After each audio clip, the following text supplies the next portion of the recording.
En ce matin, alors que le jour se lève, bien-aimés, frères et sœurs, nous nous rassemblons pour louer le Seigneur et renouveler notre foi. Plaçons nos vies sous le regard de Dieu et laissons sa lumière nous guider. Que la fraîcheur de Christ nous rappelle la grâce nouvelle que Dieu nous offre chaque jour. Amen.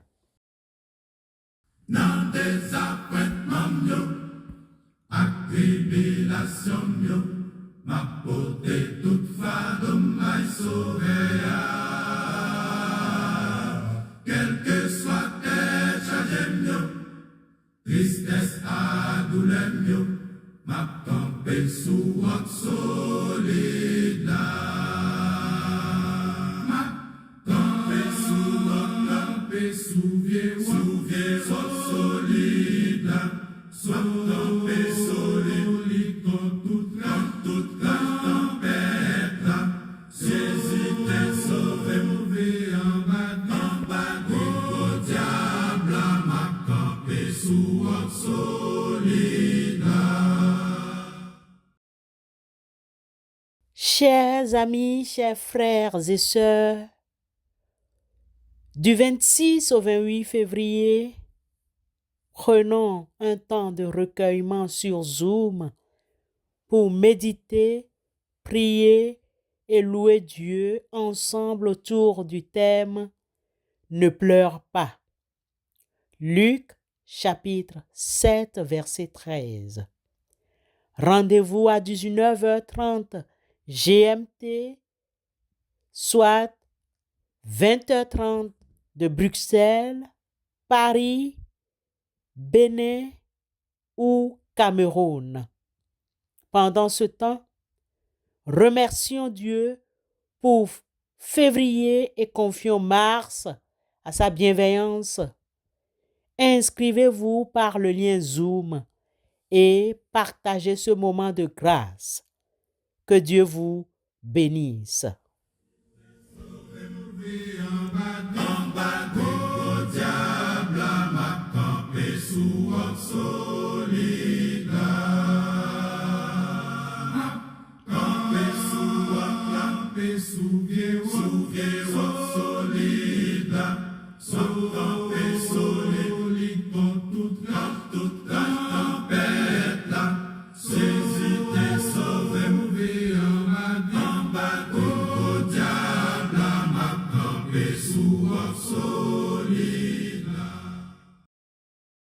Au cœur de la vie chrétienne, l'évangélisation est une flamme qui ne doit jamais s'éteindre. Plus qu'une simple transmission de foi, c'est une invitation pressante. Choisir entre la vie et la mort. Les Écritures le révèlent. L'évangélisation n'est pas une contrainte, mais une porte ouverte vers une transformation profonde. Et comme en témoignent de nombreux passages, les premiers chrétiens ont investi leurs ressources avec passion pour que cette invitation résonne à travers le monde. Sommes-nous encore interpellés par l'Évangile selon Matthieu au chapitre 28, verset 19? Ce que nous appelons le grand mandat ou la grande commission que Jésus a donnée à ses disciples avant de monter au ciel.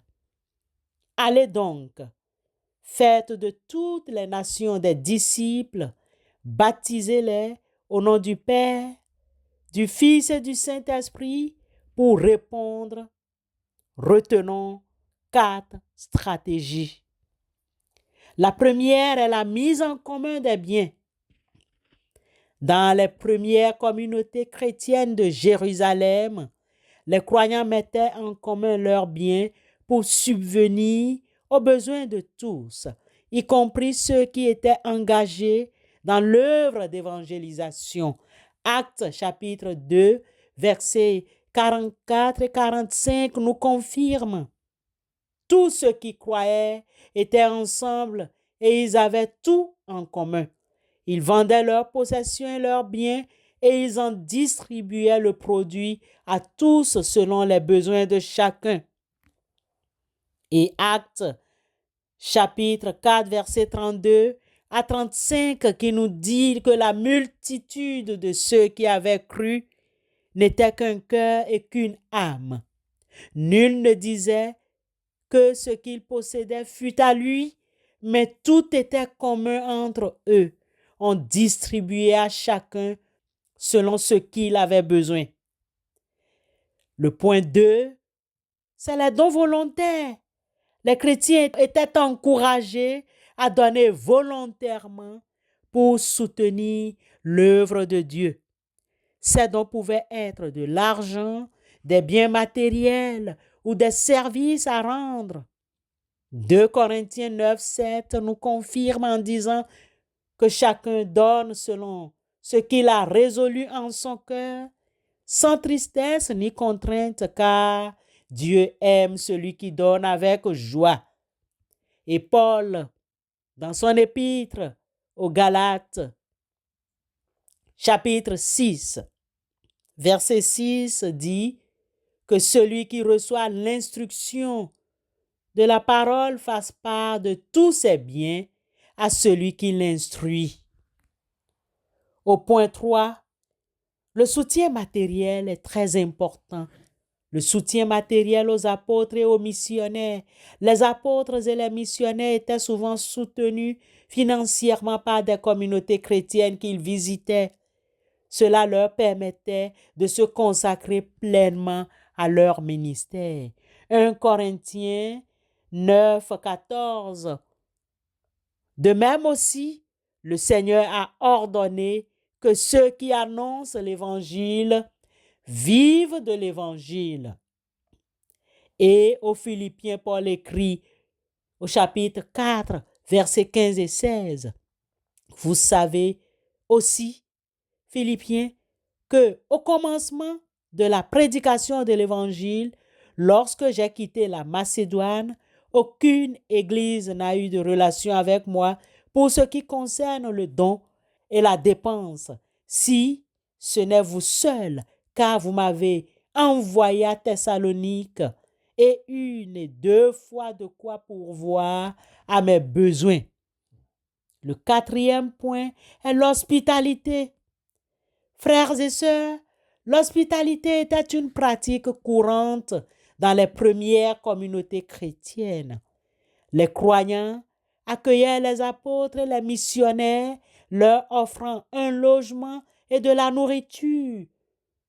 Romains, chapitre 12, verset 13 nous dit « Soyez hospitaliers les uns envers les autres. » Et l'Épître aux Hébreux, chapitre 13, verset 2, nous confirme cela en disant « N'oubliez pas l'hospitalité, car il y en a qui, sans le savoir, ont logé des anges. » Bien-aimés, les principes de financement de l'œuvre de Dieu observés dans le Nouveau Testament sont toujours applicables aujourd'hui.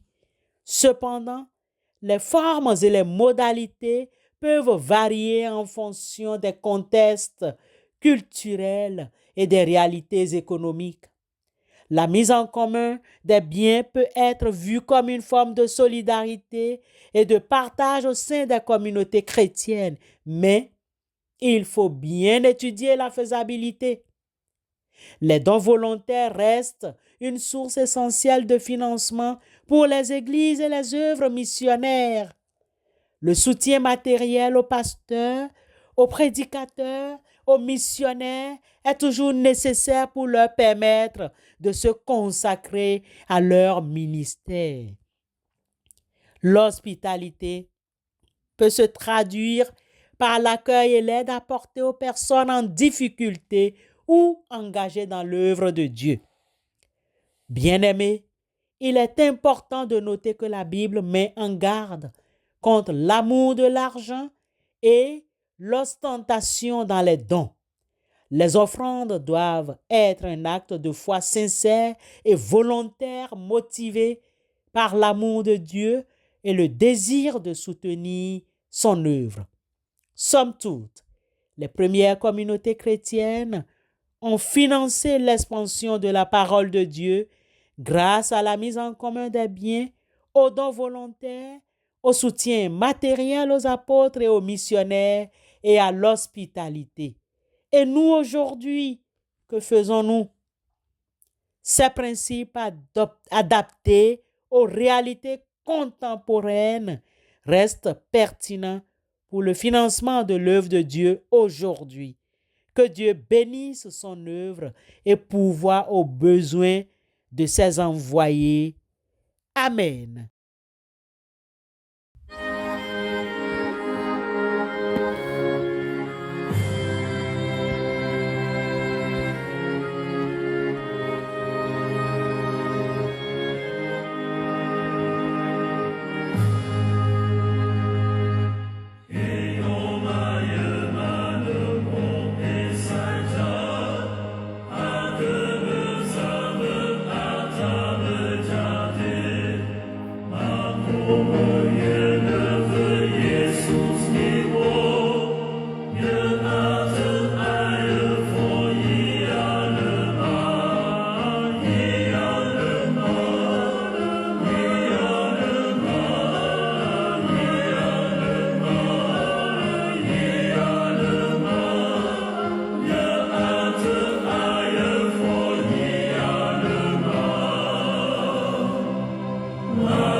Prions Dieu.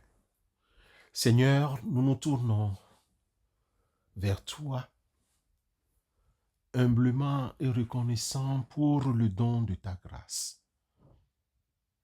Tu as allumé en nous la flamme de l'évangélisation, un désir ardent de partager ton amour avec ceux qui ne te connaissent pas encore et d'approfondir ta parole avec ceux et celles qui t'ont accepté. Nous te prions, Seigneur, ne permets pas que cette flamme s'éteigne. Donne-nous le courage de témoigner de ta présence dans notre vie, la force de surmonter les obstacles et les peurs, la sagesse de trouver les mots justes pour toucher les cœurs. Ouvre les portes, Seigneur, et mets sur nos routes ceux et celles qui ont besoin de toi.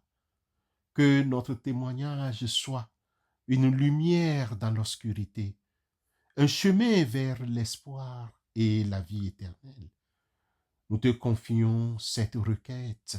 Seigneur, avec confiance et amour, que ton Esprit Saint nous guide et nous fortifie dans cette mission. Amen.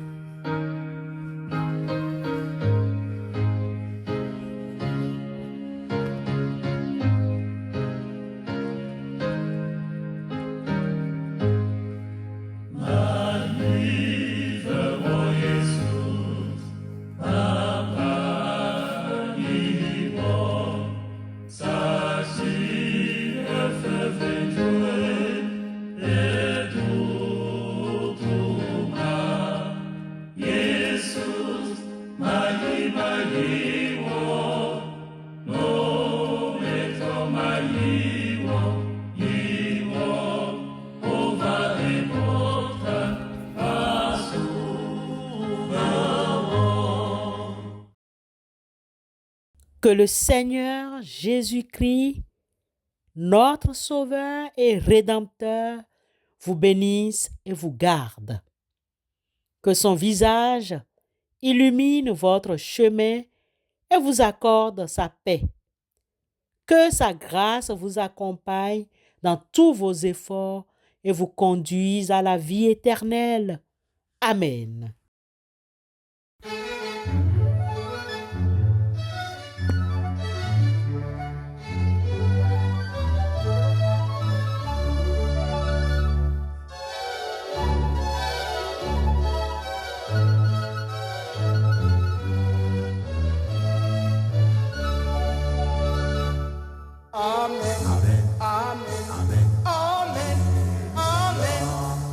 gloire soit rendue au Seigneur. Amen, amen, amen, amen, amen, amen. Que la gloire soit rendue au Seigneur. Il est digne, alléluia, alléluia. Que la gloire soit rendue au Seigneur. Il est digne, alléluia, alléluia. Que la gloire soit rendue au Seigneur. Il est digne,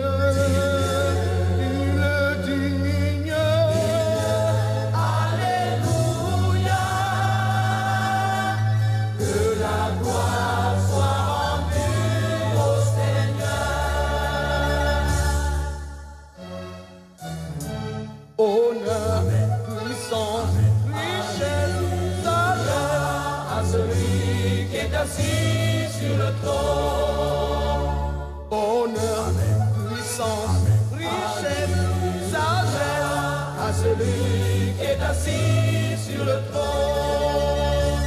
Et le règne, et la louange, et la gloire, et la force à celui qui est assis sur le trône. Et le règne, et la louange, et la gloire, et la force à celui qui est assis sur le trône. À toi la majesté, au siècle des siècles. Alléluia. À celui